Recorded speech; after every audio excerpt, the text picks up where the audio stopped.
l'environnement dans lequel on vit, euh, dans lequel on peut passer 80% de son temps, eh ben, il faut aussi s'y intéresser. Et donc, dans l'équipe, on s'y intéresse beaucoup, que ce soit sur les produits de nettoyage et de désinfection ou sur les moisissures. Et moi, je vais vous parler de moisissures et d'asthme. Alors, il faut que je repasse tout ce que je vous ai présenté. Je n'avais pas mis en deux morceaux. On révise. Voilà, ça devrait arriver. Je m'excuse. Voilà. Alors, moisissure et santé respiratoire. Comment on a appréhendé ça en Constance? Eh bien, en 2019, les participants, les volontaires de Constance, ont répondu au questionnaire annuel dans lequel il y avait plein de questions détaillées sur le logement et sur les moisissures.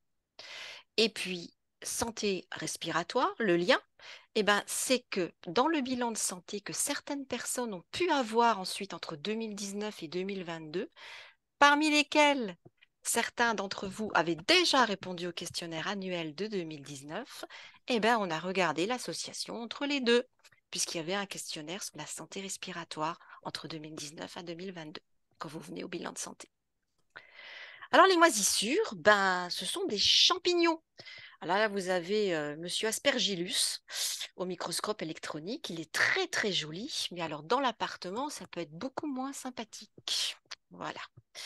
Alors, d'où ça vient, les moisissures? Comment elles se développent? Eh bien, ça suit un petit chemin qui est, ben, d'abord, il y a un dégât des eaux. Il est plus ou moins résolu. Il reste de l'humidité.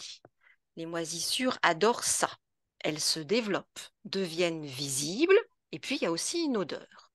Et alors, ce cheminement, il peut être modifié par les caractéristiques du bâti ou par le comportement des occupants.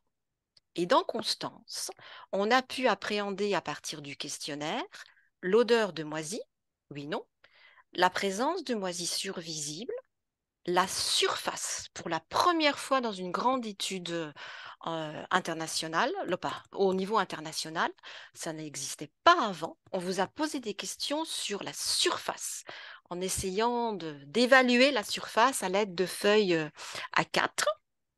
Et puis, on vous a posé des questions sur les caractéristiques de votre logement en termes de signes d'humidité, s'il était trop difficile ou coûteux à chauffer, si vous aviez ou avez eu des dégâts des eaux, si vous aviez un système de ventilation, et puis combien de personnes vous étiez à occuper le logement. Et puis, on vous a aussi demandé si vous aériez les fenêtres, hiver, été, et plus de 10 minutes, à quelle fréquence vous faisiez le ménage et combien de plantes vous aviez.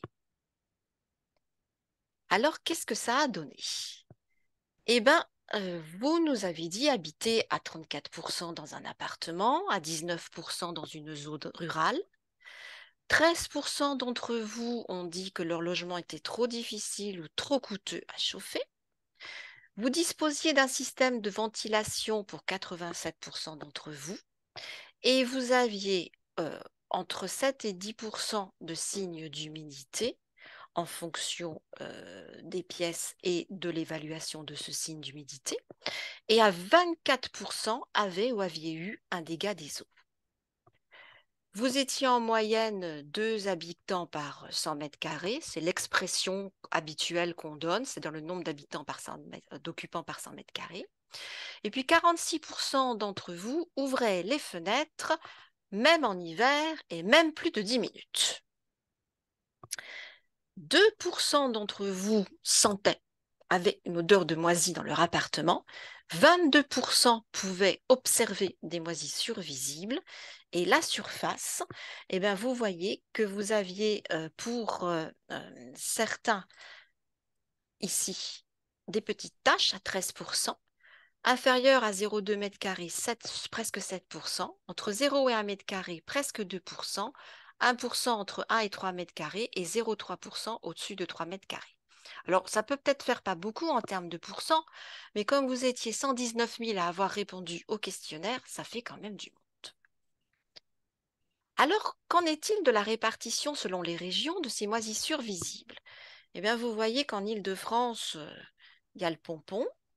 Ensuite, c'est pas mal pour ce qui est ici Normandie et Bretagne. Vous avez ici la Bourgogne à 24%. le sud de la France aussi. Et puis, c'était moins prégnant dans le Grand Est, dans le centre et dans le Nord-Pas-de-Calais, ainsi qu'en Occitanie et puis dans la région Rhône-Alpes. Est-ce qu'on retrouvait la même chose si on regardait les maisons, pardon? Ben, les maisons, 24%, c'était aussi en Île-de-France. Et puis, on retrouvait à peu près la même répartition. Qu'en était-il pour les appartements? Alors, les appartements, c'était la Normandie qui était gagnante, entre guillemets, suivie par l'Île-de-France. Et vous avez les autres répartitions.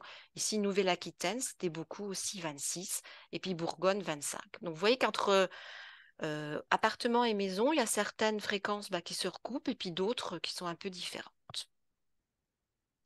Alors, à quoi était associée cette surface? Parce que quand même, c'était très nouveau, cette étude de la surface. Donc ici, vous avez représenté les différentes classes. Pas de moisissure, petite tache, 0,2 mètres carrés, voilà. Et puis là, le pourcentage. Alors, la surface, elle était associée aux difficultés de chauffage. Plus il était difficile de chauffer, plus on avait une surface moisie visible importante. C'était pareil pour le dégât des eaux. Plus il y avait un dégât des eaux, plus c'était associé à la surface. Identique pour la sensation d'humidité et aussi pour la condensation. Donc, vous voyez, c'est très lié. C'était les principaux facteurs qu'on avait démontrés tout à l'heure. Là, les tâches d'humidité, regardez la belle association entre tâches d'humidité, 80%, ben voilà, c'est les surfaces les plus visibles. Quand on a un système de ventilation, eh ben voilà, plus le système de ventilation est là, moins il y a la surface. C'est dans l'inverse. Voilà. Plus il y a un système de ventilation, moins on a de moisissure. C'est à peu près la même chose, mais plus prégnant pour pas de moisissure. Vous voyez, 46% quand on ouvre bien les fenêtres en hiver, etc. Ben, c'est là qu'on a l'absence de moisissure. Alors, qu'en est-il de l'association avec la santé respiratoire? Donc, à partir du bilan de santé, on a identifié 8% de participants qui avaient un asthme actuel et 20% avec un asthme non contrôlé. Vous étiez 24% à déclarer avoir plus d'un symptôme chez les asthmatiques. L'odeur de moisi, la moisissure visible et la surface moisie, quelle que soit cette surface, même les petites taches, étaient associées positivement donc à une augmentation du risque d'asthme actuel, à une augmentation des symptômes, notamment la difficulté à respirer, la respiration sifflante et la douleur ou l'oppression thoracique. Donc, ce qu'on a vu dans ce travail, c'est que la contamination par les moisissures, c'était presque quand même un quart des logements en France. La surface moisie, elle était associée à un dégât des eaux, à l'humidité, aux difficultés de chauffage et à l'occupation du logement. Et elle était inversement associée à la présence d'un système de ventilation et à l'ouverture des fenêtres. Donc, avec un système de ventilation et avec une bonne aération, on avait moins de moisissures. Et ces associations étaient quand même plus marquées avec les caractéristiques du bâti que le comportement. Donc, c'est vraiment le bâti qui détermine les moisissures. Et toutes ces, on va dire, ces évaluations, que ce soit l'odeur de moisi, la présence de moisissure ou la surface, c'était associé à une augmentation du risque et des symptômes. Donc ces résultats sont extrêmement importants puisque ça permet de retourner au niveau des politiques, etc., pour demander des interventions et qu'il y ait des politiques efficaces pour prévenir la contamination quand même dans les logements, parce qu'on a tous droit à un environnement intérieur sain. Et puis, on a trouvé des associations entre surface moisie et asthme, même pour de toutes petites surfaces, donc c'est certainement pas anodin. Alors, on a d'autres travaux dans l'équipe. Je vais vous en faire un panorama, mais vous pourrez me poser des questions si vous voulez. On s'intéresse aux marqueurs biologiques de l'inflammation et l'asthme. On a des travaux qui ont montré qu'il existait des associations entre la pollution atmosphérique et la rhinite et l'asthme, donc le risque augmenté de rhinite et d'asthme. L'exposition domestique aux produits de nettoyage, Nicolas en a parlé un petit peu, était associée à un risque augmenté d'avoir un asthme actuel et un mauvais contrôle de l'asthme. Les expositions professionnelles, notamment aux irritants et aux produits de nettoyage et désinfection, sont associées avec un risque augmenté de rhinite et d'asthme. Et on continue les travaux sur les moisissures pour étudier les associations, cette fois-ci avec la rhinite. Et comme je vous l'ai montré tout à l'heure, avec aussi la rhinite avec et sans asthme. Voilà, je vous remercie infiniment.